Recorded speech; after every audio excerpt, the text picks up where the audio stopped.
সফলতা চাইলে 6টি জিনিস ত্যাগ করুন। নাম্বার 1, অজুহাত দেওয়া।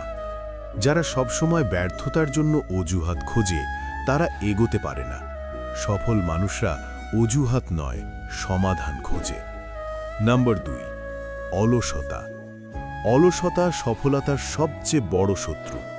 যত বড় স্বপ্নই হোক, পরিশ্রম ছাড়া তা সম্ভব নয়। নাম্বার 3, ভয়।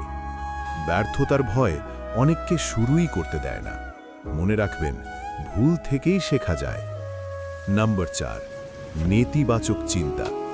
সব সময় যদি মনে হয় আমি পারবো না, তাহলে সত্যিই পারা কঠিন হয়ে যায়। পজিটিভ চিন্তা আত্মবিশ্বাস বাড়ায়। নাম্বার 5, সময় নষ্ট করা।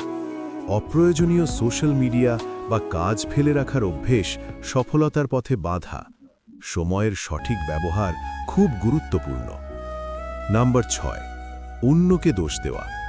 নিজের ভুল অন্যের ওপর চাপালে উন্নতি হয় না। সফল মানুষরা নিজের দায়িত্ব নিজে নেয়। এই 6টি জিনিস ত্যাগ করলে সফলতার পথ অনেক সহজ হয়ে যায়।